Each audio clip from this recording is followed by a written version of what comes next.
Class में आप सभी का स्वागत है। बच्चों, लेसन 13 तक आपका सिलेबस कंप्लीट हो चुका है। न्यू लेसन और लास्ट सेकंड टर्म का लास्ट लेसन है आपका लेसन 14। लेसन 14 है रडार। प्रस्तुत पाठ एक वैज्ञानिक आलेख है, वैज्ञानिक विज्ञान पर आधारित एक लेख है जिसमें रडार के आविष्कार पर प्रकाश डाला गया है कि किस प्रकार से रडार का आविष्कार हुआ, इसकी क्या उपयोगिता है और इसका हमारे जीवन पर क्या प्रभाव पड़ता है। ये सारी चीजें जो हैं इस पाठ के अंतर्गत बताई गई हैं। द्वितीय विश्व युद्ध के बहुत पहले से ही इस दिशा में खोज कार्य चल रहा था। द्वितीय विश्व युद्ध के पहले से ही रडार के आविष्कार के बारे में शोध कार्य अर्थात उसका आविष्कार करने के बारे में कार्य चल रहा था। विश्व के सामने इसके आने पर सब विस्मित हो गए और जब ये बन करके तैयार होकर के विश्व के सामने आया तो सभी आश्चर्यचकित रह गए। इसके आविष्कार से मानव समाज को बहुत लाभ पहुंचा। रडार के आविष्कार से मानव समाज को बहुत ही ज्यादा लाभ मिला। अब आप सोच रहे होंगे कि रडार के आविष्कार से मानव को लाभ कैसे मिला। तो बच्चों, रडार जो है वो युद्ध काल में ही नहीं, शांति काल में भी हमारी सहायता करता है। युद्ध काल में तो इसकी भूमिका और अधिक बढ़ जाती है क्योंकि ये गुपचुप तरीके से शत्रुओं की कार्यवाही पर नजर रखता है और पहले से ही हमें अलर्ट कर देता है, सावधान कर देता है। वही शांति काल में भूकंप है, सुनामी है, मौसम का मिजाज है, समुद्र के तूफान है, ये सारी चीजें जो है वो समय से पहले इनका पूर्वानुमान पहले ही वो बता देता है, जिससे जो बचाव कार्य में आदमी जुट जाता है और जितना जन धन की हानि होनी चाहिए उतना नहीं हो पाता है, काफी कुछ बचा लिया जाता है। आइए देखते हैं रडार का आविष्कार किस प्रकार से हुआ। आज का युग जो है वो विज्ञान का युग है। हम अपने चारों ओर जो है जिधर भी दृष्टि डालते हैं असंख्य वैज्ञानिक उपकरण, अनेकों प्रकार के वैज्ञानिक मशीन दिखाई पड़ते हैं। वस्तुतः आज हम इन उपकरणों पे ऐसे निर्भर हो गए हैं कि इनके बिना हम अपने जीवन के अस्तित्व की कल्पना भी नहीं कर सकते। एक छोटे से छोटे कार्य के लिए भी हम विज्ञान के आविष्कार किए गए उपकरणों पर आश्रित हैं। एक छोटा सा कपड़ा प्रेस करने से लेकर के किचन के मिक्सर मशीन से washing machine, TV, television, mobile, cellphone, computer, मतलब सब कुछ एक तरीके से देखा जाए तो हम वैज्ञानिक उपकरणों से चारों तरफ से घिरे हुए हैं। इनके बिना हम अपने अस्तित्व की कल्पना भी नहीं कर सकते। बिजली, television, telephone, mobile phone, satellite, missile आदि हमारे लिए अत्यंत परिचित नाम है। हम इन सब के बारे में जानते हैं, जिनकी आवश्यकता को हम किसी भी प्रकार से नकार नहीं सकते। इन सब के साथ रडार का नाम भी सुनिश्चित है, रडार का नाम भी सुपरिचित है। हम जानते हैं रडार के बारे में। देखिए, द्वितीय विश्व युद्ध के पहले से अनेक देशों के वैज्ञानिक इस दिशा में अनुसंधान कार्य कर रहे थे। अनुसंधान कार्य अर्थात खोज कार्य रडार को बनाने के बारे में काम कर रहे थे। 1886 के आसपास हेनरी हर्ट्ज ने ये कर दिखाया कि रेडियो तरंगे ठोस वस्तुओं से भी परावर्तित हो सकती हैं। रेडियो तरंगे जो हैं वो ठोस वस्तुओं से भी परावर्तित हो सकती है, अर्थात ठोस वस्तुओं के बीच से होकर के भी निकल सकती हैं। 1895 में इंपीरियल रशियन नेवी स्कूल के भौतिक विज्ञान के प्रशिक्षक अलेक्जेंडर पोपोव ने एक कोहिए अर्थात चिपकने वाली ट्यूब की सहायता से एक उपकरण बनाया। ट्यूब की सहायता से एक यंत्र बनाया जिससे सुदूर विद्युत का पता लगाया जा सके। सुदूर अर्थात दूर तक जो विद्युत है, विद्युत बिजली, उसका पता लगाया जा सके। अगले वर्ष उन्होंने इस यंत्र के साथ एक स्मार्ट गैप ट्रांसमीटर जोड़ दिया और 1897 में बाल्टिक सागर में दो जहाजों के बीच 1897 में बाल्टिक सागर जो है उसमें दो जहाजों के बीच संवाद स्थापित करने के लिए अर्थात बातचीत करने के लिए, सूचनाओं का आदान प्रदान करने के लिए इस उपकरण की परीक्षा ली गई, जांच की गई कि इसके जरिए से दोनों जहाजों के बीच संवाद स्थापित हो रहा है कि नहीं। उन्होंने देखा कि एक तीसरे यान के कारण इस व्यतिकरण स्पंदन उत्पन्न हुआ। अब इन दो जहाजों के बीच जो है वो संवाद हो रहा था, लेकिन तभी जब तीसरा यान उधर आ जाता है तो संवाद में अवरोध उत्पन्न होता है, अर्थात सूचनाओं का आदान प्रदान जो है वह अच्छे तरीके से नहीं हो पा रहा है, रुकावटें उत्पन्न होने लगी। मिस्टर पोपोव ने अपनी रिपोर्ट में लिखा कि ये जो है आश्चर्यजनक घटना थी कि दो जहाजों के बीच संवाद स्थापित हो रहा था, लेकिन जैसे ही तीसरा यान आता है तो संवाद में रुकावट आ जाती है, अवरोध पैदा हो जाता है। विभिन्न वस्तुओं की खोज में सहायक सिद्ध हो सकती है। अब वो मिस्टर पोपोव ने देखा कि ये तकनीकी जो है विभिन्न खोजों में हमारे लिए सहायक सिद्ध हो सकती है, किंतु इसके आगे उन्होंने इस क्षेत्र में कुछ भी नहीं किया, यहीं तक उन्होंने इस क्षेत्र में कार्य किया। जर्मन क्रिश्चियन ह्यूल्समायर ही प्रथम वैज्ञानिक है जिन्होंने रेडियो तरंगों का उपयोग सुदूर धावत वस्तुओं की स्थिति का पता लगाने के लिए किया था। सुदूर धावत अर्थात अधिक दूरी पर चलती फिरती वस्तुओं की उपस्थिति का पता लगाने के लिए उन्होंने किया था। 1904 में उन्होंने गहरे धुंध में एक जहाज होने की संभावना को सिद्ध कर दिखाया। अब इस यंत्र के माध्यम से 1904 में जो है क्रिश्चियन ह्यूल्समायर ने गहरे धुंध में एक जहाज के होने की संभावना को सिद्ध कर दिया, लेकिन ट्रांसमीटर से उसकी दूरी को बता नहीं पा रहे थे। ये तो बता दिया कि धुंध में जहाज है, लेकिन जहाज से दूरी कितनी है ये बता पाना मुश्किल हो रहा था। अप्रैल 1904 में उन्होंने इस उपकरण का पेटेंट प्राप्त किया और बाद में इस यंत्र में आवश्यक सुधार करके जहाज की दूरी का भी पता लगाया गया।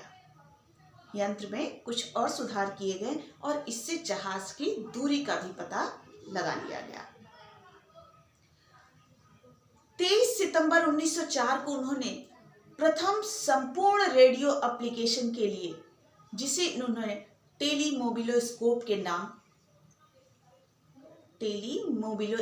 नाम दिया, ब्रिटिश पेटेंट मिला, एक पेटेंट मिला जिसको टेलीमोबिलोस्कोप नाम दिया।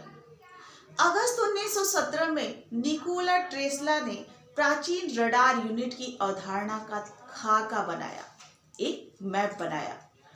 1922 में दो अमेरिकी नेवी के शोधकर्ता ए होयट और लियो यंग ने इस क्षेत्र में काफी काम किया, किंतु वास्तविक अनुसंधान कार्य इसके 8 वर्ष के बाद हुआ। वह यह कि रडार के द्वारा हवाई जहाजों पर नजर रखी जा सकती है। अब देखिए, अब तक तो जो है वो समुद्र से जहाजों की दूरी की स्थिति की पता लगाता था, लेकिन अब ये पृथ्वी से ऊपर जो वायुयान है उन पे भी नजर रखने का कार्य करने लगे। द्वितीय विश्व युद्ध के पहले France, Germany, Italy, Japan, Netherlands, Soviet Union, रूस, यूनाइटेड किंगडम और संयुक्त राज्य अमेरिका गुपचुप तरीके से एक तकनीकी की खोज कर चुके थे। लुक छिप करके इस तकनीकी की खोज जो है ये देश कर चुके थे, जिसके माध्यम से आगे चलकर आधुनिक रडार का आविष्कार हुआ। इन्हीं के माध्यम से आगे चल करके एक विकसित रडार का विकास हुआ। ऑस्ट्रेलिया, कनाडा, न्यूजीलैंड और दक्षिणी अफ्रीका भी ग्रेट ब्रिटेन की राह पर चल रहे थे। विश्व युद्ध के दौरान हंगरी ने भी इस उपकरण को विकसित कर लिया था। 1934 में संपूर्ण रडार सिस्टम उभर कर विश्व के सामने आया। सन 1934 में संपूर्ण रडार सिस्टम जो है वो उभर करके विश्व के सामने आ गया और अमेरिकी वैज्ञानिक रॉबर्ट एम पेज ने सितंबर 1934 में इसका प्रदर्शन कर दिखाया। इसके अगले वर्ष यूनाइटेड स्टेट आर्मी ने प्राचीन जमीन से जमीन रडार का सफल परीक्षण किया, उसको कर दिखाया। जर्मनी के जैक फॉर्म और होल्ड ने किया। फिर जून 1935 में ग्रेट ब्रिटेन के एयर मिनिस्ट्री टीम के रॉबर्ट ए वाटसन ने इसका सफल परीक्षण प्रदर्शन किया। बाद में 1934 में अमेरिकी वैज्ञानिक रॉबर्ट एम पेज ने मोनोपल्स तकनीकी पर आधारित रडार को विकसित किया, जो आगे आने वाले बहुत वर्षों तक इसी तकनीकी पर क्रियाशील रहा, कार्य करता रहा। रडार कैसे कार्य करता है बच्चों, अब देखते हैं। अब तक तो हमने ये जाना कि रडार का आविष्कार कैसे धीरे धीरे सुधार होते होते जो है एक विकसित सुदृढ़ रडार का निर्माण हुआ और मोनोपल्स तकनीकी के आधार पर आज भी वो रडार जो है वो काम कर रहा है। अब हम देखते हैं कि रडार कार्य कैसे करता है। रडार काम कैसे करता है? रडार एक यंत्र है, एक मशीन है। यंत्र अर्थात मशीन है जिसमें एक ट्रांसमीटर लगा होता है जो रेडियो तरंगों को बाहर भेजता है। इन्हीं रेडियो तरंगों की सहायता से वस्तुओं की दूरी, दिशा तथा स्थिति का पता चलता है।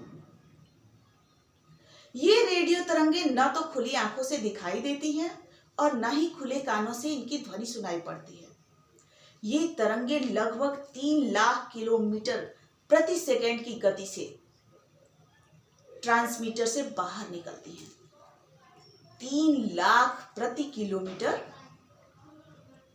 प्रति सेकंड, 3 लाख किलोमीटर प्रति सेकंड की गति से ये ट्रांसमीटर से बाहर निकलती है और अपने लक्ष्य जैसे जहाज, विमान या किसी स्थिर वस्तु आदि से टकराकर तुरंत उसी दिशा में वापस लौट आती हैं।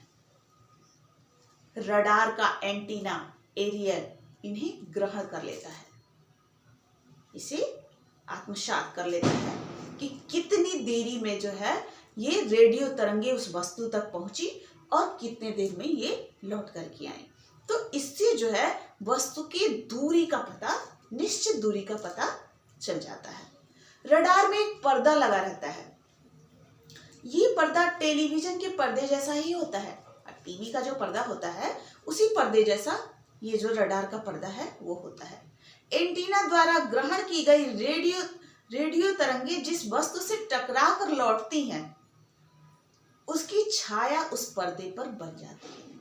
अब रेडियो तरंगे जिस वस्तु से टकराती हैं और टकरा कर के लौटती हैं, उस वस्तु का पिक्चर जो है वो उस पर्दे पर बन जाता है। इन तरंगों के ट्रांसमीटर से निकलने की गति के आधार पर समय की गणना की जाती है, अर्थात तरंगों ने किस गति से और कितने समय में आने जाने का सफर पूरा किया। उसी आधार पर वस्तु की दूरी का पता लगाया जाता है। उसी के आधार पर जो है वस्तु की दूरी का पता लगा लिया जाता है। इसी से पता लगता है कि विमान पृथ्वी से कितनी ऊंचाई पर है, सागर तट से कितनी दूरी पर है और उसकी वास्तविक स्थिति का पता चल जाता है। रडार के आविष्कार से मनुष्य को अनेक लाभ हुए। देखिए, अब तक तो हमने जाना कि रडार काम कैसे करता है। अब देखिए रडार के आविष्कार से मानव को कितना लाभ मिला। मानव जीवन जो है वो कितना सुदृढ़ हो गया। इससे न केवल मौसम का पूर्वानुमान लगाया जा सकता है बल्कि समुद्री और हवाई जहाज भी काफी सुरक्षित हो गए। रडार की सहायता से समुद्र यात्रा के दौरान दूर की चट्टानों, बर्फ के शिलाखंडों आदि का पता चल जाता है। जब जहाज जो है सागर में, समुद्र में निकलती है तो रडार के माध्यम से पता चल जाता है कि कितनी दूरी पर शिलाखंड है, चट्टान है, बर्फ से ढकी हुई पहाड़ियां हैं समुद्र में, तो जिससे पहले पता चल जाता है और जो है जहाज अपना दिशा बदल देती है और दुर्घटना होने से बच जाता है, जिससे नाविक अपने जहाज की दिशा का परिवर्तन कर लेते हैं। हवाई यात्रा के दौरान इनकी सहायता से विमान की सही स्थिति और उच्चता का पता चलता है। आपातकालीन स्थिति में विमान को निकटवर्ती हवाई अड्डे पर उतार लिया जाता है। अब रडार से पता चल जाता है कि मौसम कैसा होगा। अगर तुरंत कुछ ही मिनटों में मौसम खराब होने वाले हैं या संकट ऐसा लगता है कि कुछ आपातकालीन घटने वाला है, कुछ संकट है, तो जो समीप में हवाई अड्डा होता है वहीं जहाज को उतार लिया जाता है और दुर्घटना से बचाया जाता है। युद्ध काल में रडार की उपयोगिता विशेष रूप से बढ़ जाती है।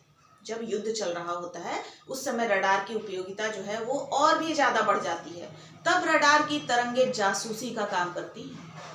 उस समय ये रडार की तरंगे जो है, रडार की रेडियो तरंगे वो जासूसी का काम करती हैं। रडार शत्रु के वायुयान, जहाज, रॉकेट की पूर्व सूचना दे देते हैं, पहले ही सूचना दे देते हैं कि कितने वायुयान हैं, कहाँ जहाज है, कहाँ रॉकेट है, किस तरह की गतिविधियां हो रही हैं। तो ये सब चीजें जो है वो पता लगा लेता है और उस सूचना के आधार पर बचाव कार्य की तैयारी की जा सकती है।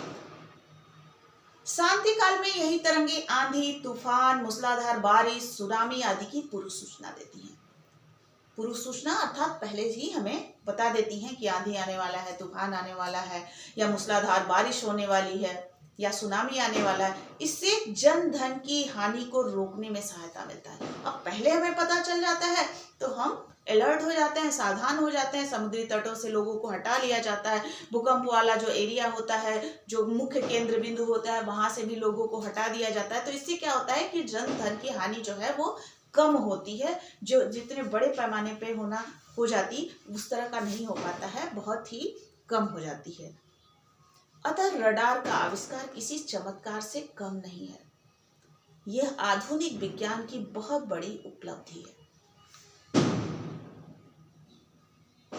इस पाठ में हमने रडार के बारे में जाना, इसकी उपयोगिता को जाना, इसका आविष्कार कैसे हुआ, ये काम कैसे करती है और इसका मानव को क्या क्या लाभ मिलता है। बच्चों इस पाठ को ध्यान से पढ़िएगा, जो भी कठिन शब्द है उसको याद कीजिएगा। क्वेश्चन आंसर आपको पीडीएफ के माध्यम से दिए जा चुके हैं, एक्सरसाइज में करवाया जा चुका है, तो ध्यानपूर्वक तैयार कीजिएगा। आपका सेकंड टर्म का सिलेबस यहीं कंप्लीट होता है। नेक्स्ट जो भी क्लास होंगे उसमें आपके कुछ डाउट्स जो भी होंगे वो क्लियर होंगे, साथ ही रिवीजन स्टार्ट होंगे। Okay, thank you.